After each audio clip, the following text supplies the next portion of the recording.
Welcome to Two Guys Whining About Retirement. It's the only show where you can get a wine review and great financial advice at the same time. Hi, I'm Troy Frazier, your financial advisor, and joining me today is my co-host, wine aficionado, do-it-yourself investor, Mr. Bryan Rose. Yeah, thank you. Yeah. Glad to be back. Happy New Year. Happy New Year to you. Thank you. I tried to find a little hat with the little fuzzies and a little Yeah. noisemaker, but Next the time. wife had already thrown them away. By the time Make we got it to another record year, this. we'll do that. There we go. Very good. Wow, that was confidence. Make it I another know, year. I know. So a couple of things. If you're new to the show here, Brian's going to bring out a bottle of wine. We're going to review it and talk about the wine. But also, while we're trying the wine out here over the next 15 minutes or so, we're going to talk about, it's the beginning of the year. People are making those resolutions and they're planning and they're all into that. So we have a process called the Fearless Retirement Roadmap. And this process, what it does, it's a simple 5-step process to totally plan your retirement. Okay? And so you're actually going through this with us right now. And so this is going to be really good for you to understand what we're going to need at our meetings. The timing couldn't be better. Right? Absolutely. We're raring to go. Perfect. So what we're going to start out is this episode, we're going to cover steps 1 and 2. And then next week, we're going to cover steps 3 and 4. And then the following week, we're going to cover step 5. So make sure you mark and you follow us so that you can see each one of those steps. All right? So, Bryan, here's what we're going to start out with in this step. Well, I'm getting ahead of myself. Let's get some wine out here. We've pre-poured, right? We have pre-poured, as per usual. So tell me about the bottle and what we have here going on. So we have a 2018 Stag's Leap Merlot. Stag's Leap's one of those classic California wineries.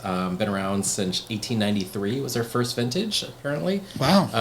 2018 is $28.99 at Total Wine. It's a medium-bodied red with hints of hazelnut and berry character. Really nicely developed round tannins. It's easy on the palate with a nice long finish. Just a really nice bottle of Merlot. It is. It is really nice. No real big aftertaste, those things, I mean, it's real easy. Not being a wine aficionado like you are, There's no bite. It's nice and balanced, so it's aged well, even being relatively young. And forgot to mention that it's 93 points on the James Suckling scale there. So. And how much did you say it was? $29. So, not bad. Yeah, not quite a table wine, but it's a nice little, bottle of wine every now and then over nice dinner. And have any post-New Year's parties, get-togethers. Nice. Yeah. All right. Well, we'll wait to give that our cork rating system as we kind of sip on it as we go along here, talking about our first 2 steps. Okay. So, look, in this planning process, the first step is really, we call it income planning. Okay. And this is where we want to see how much your money you're making now, right? Your salary, where you're at. Right. How much are you deferring into your 401k? If you're lucky enough to still get that company match, you know what that is. Any pensions from any past companies? Right. Any of those? For me, no. Okay. Well, you're like most people. I'm older, but not old enough to have remembered and been a part of the pension program. Yeah, those are few and far between. Yeah. So now this is perfect because I'm accumulated mind, asset accumulation minded, very concerned about, as I'm getting older and looking toward, watching my parents go through retirement and they did a nice job pre-planning and look at the income piece, what's my life going to be like? What do I need to support it? That's awesome. Yeah, the next thing then, pensions are the guaranteed part. So you don't have one of those, we take it out. We have Social Security. Everybody goes, oh, if it's still there. So, look, clients, we usually do a plan with, and if they're really concerned, it's not going to be there without. But we always include it. I think that it's going to be there. I just think that it's going to be in a different shape and form. We may not get as much, those types. That's all for another show to talk about. But you'll want to supply me with your estimated benefits statement from Social Security. And where does one get that? Yeah. I think I used to get it in the mail and it stopped. Yeah, a few years ago, they actually stopped sending out those estimated benefits statement to save on mail and those things. Or if the way the mail's been running, if it's going to make it there at all, right? It's a lot of information, too, to get into somebody's hands. Yeah. So you go to ssa.gov, SSA.gov. SSA.gov, and I'm sure they'll pop it up here on the screen so you see it at home there. But when you go there, you got to do one for yourself and one for your wife. Okay. And you're going to set up an account, and there's going to be a PDF there that's going to have that estimated benefit statement. Okay. So you just want to send that over, email it, or we can send you a secure upload and send that over. Then we're going to do a whole analysis on that of what is the best way to take it, when should you take it, what is the break even, what are the 50 different ways you can take it. Right. And then we'll have a whole meeting on just how that evolves, okay? Then we'll look at if there's any other guaranteed income coming in the door. Then that's pretty much the income planning piece, right? Now, then there's a little homework I send you with, and that is in today's dollars, okay? If you were to retire today, right. You know, kids are all the way through college, those things, act like you're in that time. But what would you need in today's dollar to actually keep the Rose household running? Right. Right? So whether you need more money for travel or the health care or, you know, what's it going to take? And there's two numbers I'm looking for. One is, I call it the baseline. So kind of like when COVID was going on at the beginning and they shut everything down and you were just living out of the house. Yeah. So what just kind of keeps the household moving, right? Okay. And then what is it with all the discretionary, the travel you want to do, your hobbies, your, Troy, I want to buy the 40-foot diesel pusher and travel around. You know, whatever your desire or dream is, what is that? So it may be, hey, man, my expenses are 60 grand, but my desired income is 80 to have, you know, in today's dollars. So just to kind of frame that up, do you find, like you have a lot of clients, and do you find when they go through that exercise that they think they need a little bit more in today's dollars, the same or less? You know, to be honest with you, they always say that you'll live on 80% of your income that you're making now. It's really hard to find that person. I've read a lot of the opposite, right. You know, in the press. And it is. I mean, I think that so a lot of it's going to come down to why I asked for those two numbers is because when we get into the planning process and I show you, some people are behind the eight ball. A lot of people are. And in this planning, I can show them, hey, if you really want to live in this lifestyle, this is what you have to do. Okay. And some people just don't have that gumption to do it, and they want to look for other avenues, right? They don't want the discipline now. I call it the teeter-totter effect. So you're up here on the teeter-totter, right? For sure. And you keep living this lifestyle. Yep. Eventually, you can't work anymore, and if you haven't planned, you're just going to fall off the cliff. Our job is, if you're really into it, is to take your lifestyle here and slowly over time bring that teeter-totter to here so you can move into retirement without any lifestyle changes and those things. So that's what the earlier we can get you and the more planning we can do. Right. And a lot of times people that are behind the eight ball, we can bring them up not just with saving more money investments, but tax savings. Money I don't have to put in taxes, less income I'm going to need, right? So there's other ways to come up with that. There's a lot of times we bring somebody in that feels, I'm just not saving enough, Troy, I can't make it. And I spend 15 minutes with them, I find out, and I'm like, holy smokes, you guys are actually sitting on assets that you don't realize. And I turn around and they're like, oh my gosh, and they leave so relieved when they walk out the door because they thought they were so far behind. Okay. All right. And then there's clients, of course, that we have that come in and it's like, I mean, they would really have to make a mistake not to be able to make it, right? Sure. I mean, and so they can afford the long-term care, the other things, and they, I mean, they're almost bulletproof, you know, from that standpoint. But still having a plan and being fiscally responsible, they still want to make sure they're okay, so they're not being frivolous with their money. Good to know. Yeah. So now we've set the income up. Now, and we've got what you need in retirement. We inflate it. Now we look at the assets, right? So now, you know, you were at Vanguard for a while. Now we're kind of managing and taking that over, but we got your Vanguard or our TD Ameritrade accounts. Maybe some people have some long-term care already. They've got Roths they got their 401ks at work that they're still doing, all of those things. So we build out your total current situation.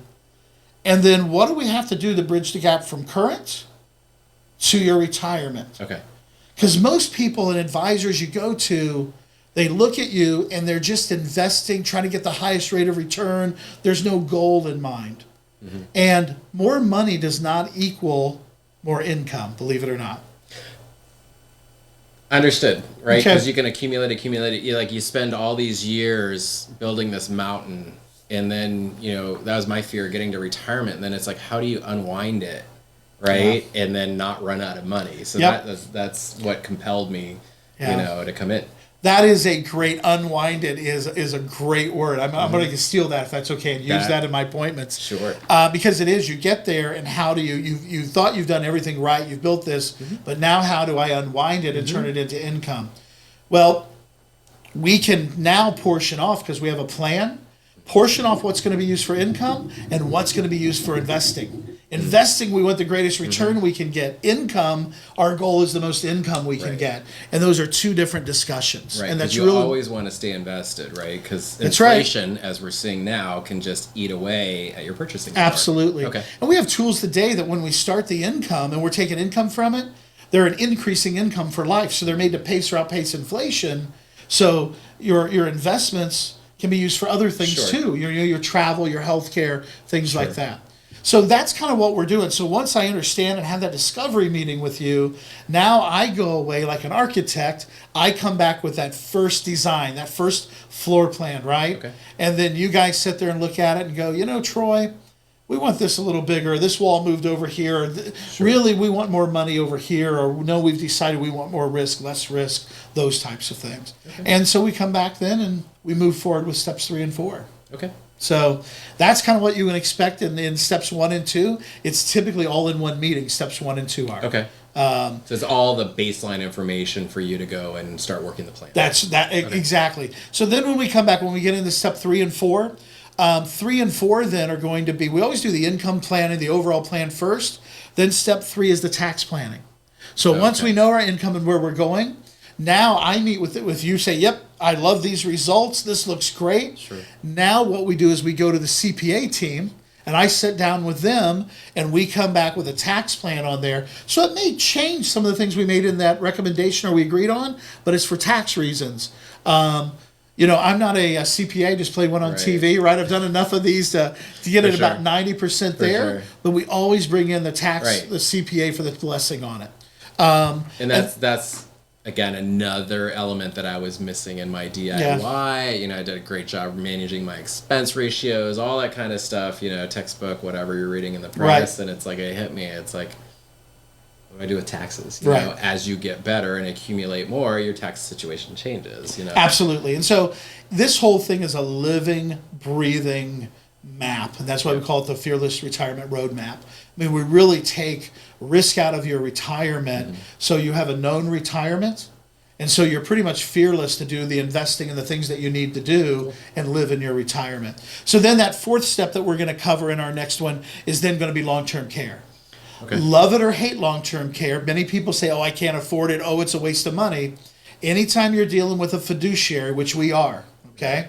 Anytime you're dealing with a fiduciary, I've got to check off those boxes to make sure I discuss every risk with you. Right. And so I have about a 10-minute presentation that I go through all the different ways that you can get long-term care. If you're not interested in it, not going to get a hard sales pitch from me, I got a little thing that you sign that says, Troy went over these options with us. It's my get out of jail free card that I've gone over this risk. You decided it wasn't for you. I don't care. I'm not going to give you a hard sale press on that. But it's something that you read about, though, and it's a blind spot because, in my 30s, 40s, I'm doing late 40s, and feeling great, good health, and then all of a sudden, at some point, you won't have good health. Yeah. We're going to save all those things for our next one. Okay, so don't get rid of all of our good stuff here in this one. So that's going to be, and then in step 5 is going to be estate planning and legacy. That'll be the show then, the third one after that. Now, so I think let's talk about the end of the wine here. We've been sipping. You have. I've been talking a lot. I know. Well, that's the beauty of this this segment. You talk a lot, I drink a lot. Yeah, there you go, right? Right. So what do you think about... Excuse me as I choke on it. What do you think about it? I like it. I've been a fan of Stag's Leap for over 20 years. I don't drink it a lot, to be honest with you. But I really, at $29, this is really a nice bottle of Merlot. Merlot's not my first choice, but it's a bigger Merlot in general, but it's very soft and mild. So I think a lot of people would enjoy it. For not a big wine drinker, and I think also for people that are new to red wines, I think this is a home run. Yeah. So I put it right up there with my favorite. But so I'm gonna give it a 4 corks. Yep. Because I think anybody even starting out with this one, this is a great wine for somebody like myself that's not real sure. mature and developed in that Right. palate or whatever. So I really, really like it. It's a great little wine. And so I'll probably end up taking what's left over home with me tonight. Very fair. If there's anything. Yeah, if there's anything left over, No, right? I'm going to agree with you. We're in 100% agreement. A solid 4 here. Perfect. That's great. So we got 4 corks on both sides 4 on this corks on wine. both sides. And so we'll look forward to finishing this off. I want to say thanks for joining us. Make sure you follow us, like and follow us. We've got all the other episodes for you to watch. You can find it on the Facebook page also. And look, if you want to go through a process too, where you want planning and taking a look at where you are and where you could be in retirement, how I always call it how all the puzzle pieces fit together, right? To build a picture on that box, which would be your retirement. What you need to do is go to www.myfearlessretirement.com. www.myfearlessretirement.com. Go through there, put in your information. It's going to come to us. Samantha's going to reach out to you, set up a time, and I will do a phone conversation with you, see if we may be a good fit, if I'm able to help you in any way, and then we can move forward from there. So thanks for being here. Happy Pleasure. New Year Thanks for having again. me. I love having you around and seeing you. It's nice to be invited back. Yeah, great. Thanks, folks. Take care. We'll see you soon. Cheers, man. That was